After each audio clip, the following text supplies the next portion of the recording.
Now, Shiori is a State Department interpreter.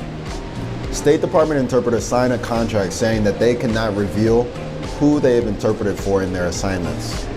Depending on the type of interpretation that you do, this type of confidentiality is core. So some assignments, you might be able to ask your client and say, on your resume that I interpreted for them on this date at this place. Some assignments have to be confidential.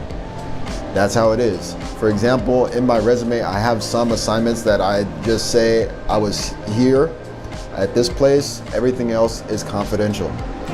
So depending, confidentiality may be core, especially for State Department interpreters. You cannot reveal the details of who it is that you're interpreting for. So in Shiori's case, she of course didn't reveal, the heads of state that she's interpreted for, but I'm sure that there are people that you've seen on TV, people that you're familiar with, people you've seen on the internet that she has worked with before. And if anyone from the State Department is watching this, I'm coming for you. Meaning, I'm gonna take that test, I'm gonna rock it. And then the State Department is gonna become one of my clients later on, okay? Just wait, when the time is right, I'm coming back to DC, I'm gonna take that test, and we're gonna be working together moving forward. All right, it was great to hear from the other interpreters. You will find that there is a mix of interpreters in their education, kind of how they got into the profession.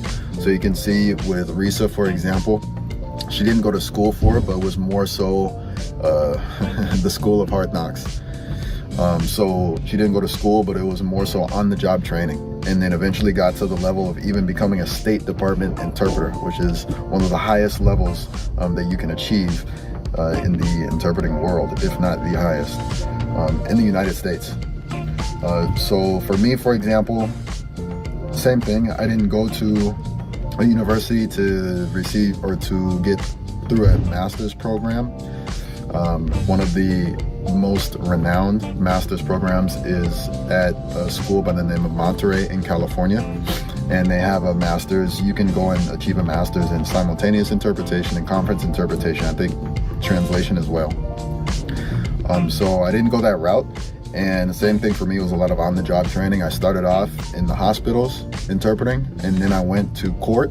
And then court, you also do simultaneous in court, which helped prepare me to be able to do conferences like this. So everyone is gonna have their path. Some go through school, some go through what's called the School of Hard Knocks. The partner that I was working with, same thing.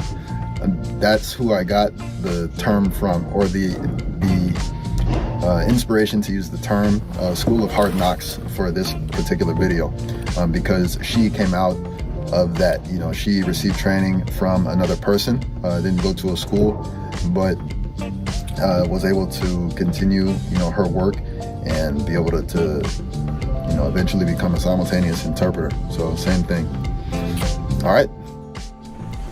Now, as you can see, my partner did not show up in any of the clips, and that was of my partner's choice. Completely fine. I completely respect that decision. And some interpreters just really want to stay in the background, and really, honestly, that's what the conference interpreting profession is about. Interpreters, our job is not to be in the forefront and to be in the limelight. Interpreters are in the background.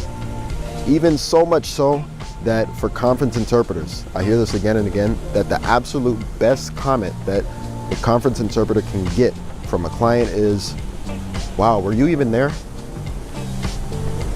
Meaning that you interpreted so well that they had to take a second thought and say, "Wow, were you even there?" Because you interpreted so well. It was so natural. So my partner just wanted to be in the background. However, I did want to share some of the conversations that we had. And in particular, at the end of the event, when we were wrapping up, I asked her, as someone who has more experience than me, what do you suggest that I could do in order to become better? And I asked that because, I've been in the interpreting game for about 10 years, and she's been in it for, twice that long. While at the same time, Korean is not my first language. I had to learn it. I didn't start learning until after high school. So I'm always, seeking ways to improve. And then I also think that I need to have the humility to understand my situation and to be able to reach out to, native Korean speakers. So anyway, I asked her why I could do better. And she said something that really wraps the interpreting profession all together. She said that what is going to help you the most is not really understanding interpretation techniques. Kind of like, that's not where you don't have shortcomings there. It's not interpretation techniques, but if you really want to become more well-rounded with interpreting, then really expand your horizon. Really expand your horizon, really expand your view of interpreting, your worldview. And it really stuck with me when my partner said that, because if you are a conference interpreter, you're actively working as a conference interpreter, it means that you're going to be traveling a lot. You travel to different countries, you travel to different states. As you're traveling, you're interpreting for speakers who have different worldviews. It can be heads of state, it can be presidents, it can be world leaders, it can be engineers, it can be anybody that you'll be interpreting for. And each and every person is going to have their own worldview.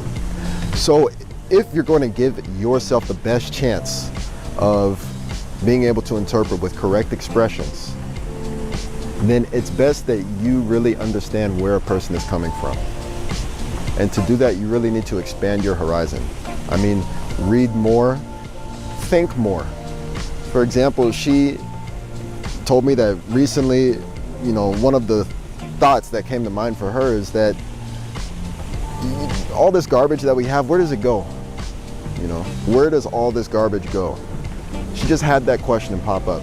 And then after researching, she found that the large portion of the world's garbage ends up in Africa, and it becomes so prevalent in that particular region in Africa that even the local cows are eating clothes more so than they're eating grass to survive.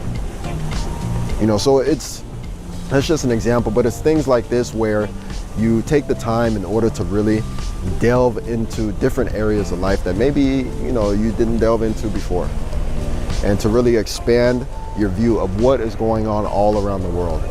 That's what conference. So the advice that my partner gave was nothing short of excellent, the way that I see it. So it was a great trip, great project, and I really look forward to the next one.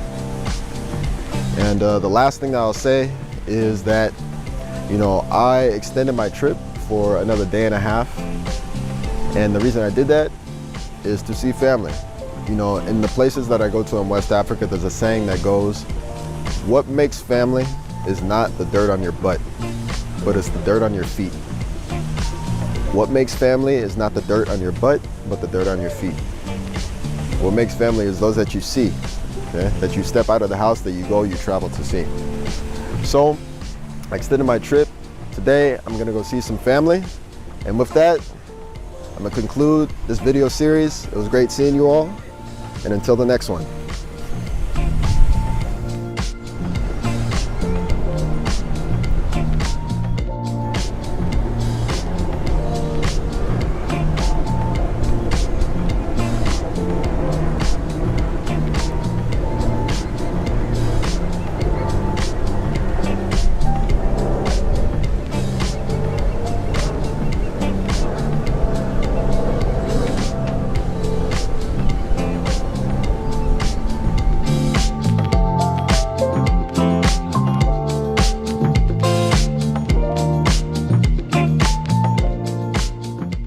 이제 비즈니스 할 시기가 됐다고 다시 한번 말씀해 드리겠습니다. 우리는